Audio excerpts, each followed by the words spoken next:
We just got back from IMAX a little under an hour ago, and we were just watching Fantastic Four. It was quite the marvel, pun intended. Stick around for our thoughts. We'll let you know what we think.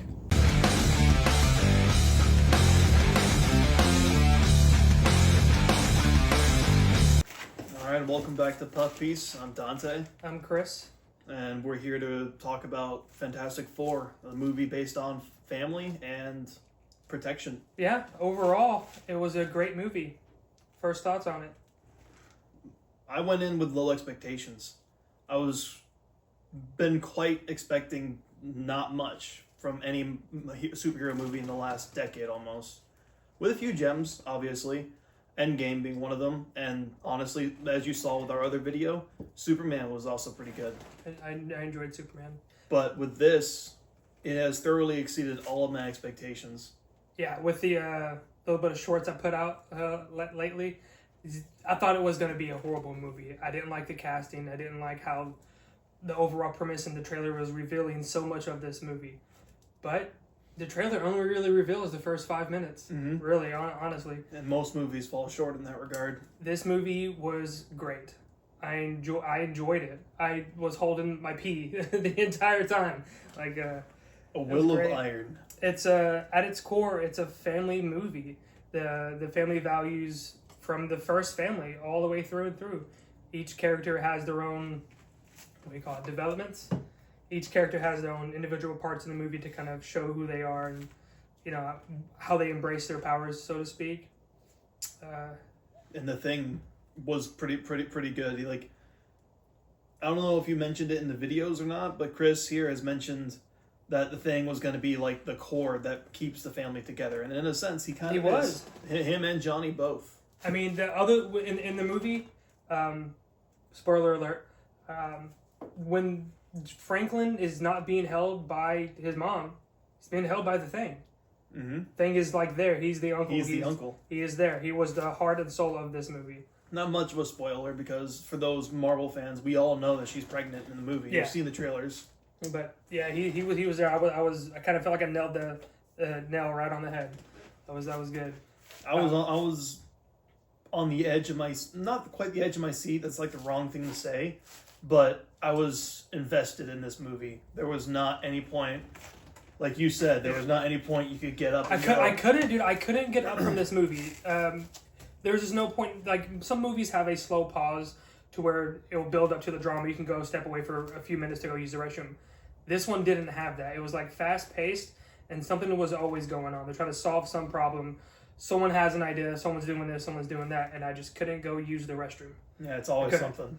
And even though I wasn't a fan of Pedro Pascal whatsoever in this movie, he played a good Reed Richards. He really did. Down I wasn't to expecting the much. weird science thing that he talks about when he's trying to, I guess, communicate emotions. He doesn't really, he's not good at that. Everything is science based. Overall, He his needs portrayal, to know things. it wasn't bad. It wasn't. I enjoyed it overall from the beginning to the end. Great movie. The only con I didn't like about it is I'm a fan of John Malkovich, and they cut his scene from the movie. From the original trailer, you see him in it. The final cut, he's not in it. He's not in it, and that was a disappointment. Some of the CGI, like the baby, CGI baby, I compare it to. You ever seen Twilight? I have. It's a Twilight CGI baby. Yeah, it gets better. I think at a certain point you can tell that it's a real baby at a certain point in time. There are certain event areas in it, and the Thing CGI as well. Like I feel like that was pretty cool. And without getting too much into the description, Galactus, he was everything we were hoping for. I feel like. Yeah. He was done right. 100%. Even the Silver Surfer. I know in the comics, she is the wife of the original Silver Surfer. He gives her powers, and she becomes the Herald and does some stuff in the comic books. This one, they kind of went with a different take on it, similar but different. She was good. I didn't like the casting on that either, but I was wrong. I admit when I'm wrong, and she played a good Silver Surfer. Yeah.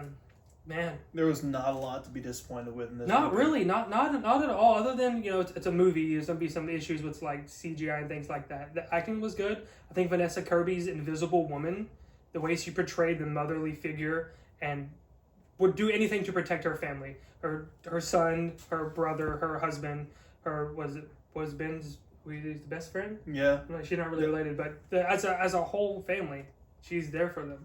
yeah, no, they're all there for one another, and there is a lot of realism to the movie. There are certain points in it where everyone of any kind of standing can kind of relate to it. Yes, There- real life problems. There was a Yeah. point in the movie that I won't say much on, but Chris here says he took personal. I felt it in my soul. They're having an issue with something. And I was like, I feel that on a personal level. So there is some realism here. It's a family movie at its core. The first family of the Marvel Universe, Marvel Comics, whatever, the whole family vibe. They nailed it. They got the heart. They got the comedy. They got the teamwork. The balance was there. The pacing was a little off because it was kind of fast pacing, but not in the worst way possible. It's like, is the surfboard a part of her body? So, is it? That was good. I like the movie. It was great. I would pay to see it again. I wouldn't go to the IMAX. We went to IMAX for this one. I don't know if it's the same for other IMAX theaters, but ours had airplane seats. That sucked. Those seats were horrible. Good. Like the view was good. The seats sucked. I would definitely watch it again too. As well. I would pay to go see it again. 100%. I would definitely do that. And the cool thing about this one, you don't even have to be aware of the MCU and what's going on in the other movies. This is kind of a standalone canon to what's to come, but not canon to what has been. I like to think of it as a spiritual reboot, More or less. It's the first introduction to these characters, building on a 20-year story we've gone since the original Iron Man, or Hulk, if you want to include that one. Yeah, but it started with Iron Man, I think. Yeah, it started with Iron Man, the initiative. And But it's starting again with the same actor that played as Iron Man. the way too. they introduced these characters new to the MCU was solid. It was a solid introduction, made us like these characters. And I think to what's to come, I think it's going to be good. It does give me hopes for Doomsday, because my issue was, how do you introduce new characters into a story that has been here for 20 years? I think this is a good example of that. That's why, like with the TVA and the multiverse theory, I feel like this is going to be the new like Prime multiverse or the Prime universe. I forget what they called it. I think it was the Prime. I know in Doomsday's coming out. They're planning on converging everything into one singular timeline when they reboot the X-Men and things like that. But that's for a different video. I can break that down. Man, I have little negative things to say about this movie. Same. Honestly. I am just. It's sad that I have to go to some of these movies with low expectations, purposely expecting it to be very, very bad.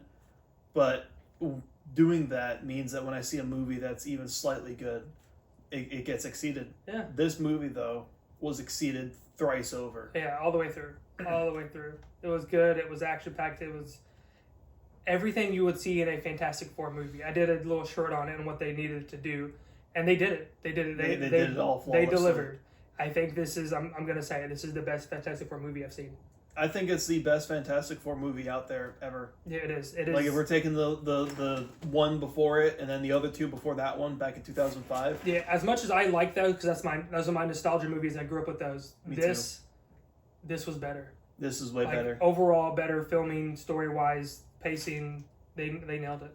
It's not just a step in the right direction, it's a skip and a hop. Yeah, this is the direction. This is where you got to keep going. What do you give it? 9 out of 10. Same. I'm with you. 9 out of 10. 9 out of 10. Would have been a 10 out of 10, but you cut John Malkovich, and the CGI is a little lacking. But phenomenal movie. Because I feel like the 10 out of 10 kind of movies stopped in 2010. Yeah, they're done. But that'll do it for us. Yeah, that's our review. Let us know if you liked it. If not, that's fine too. And even then, thanks for sticking around and thanks for checking us out. Yeah, if you watched the whole video, thank you. We'll catch you next time.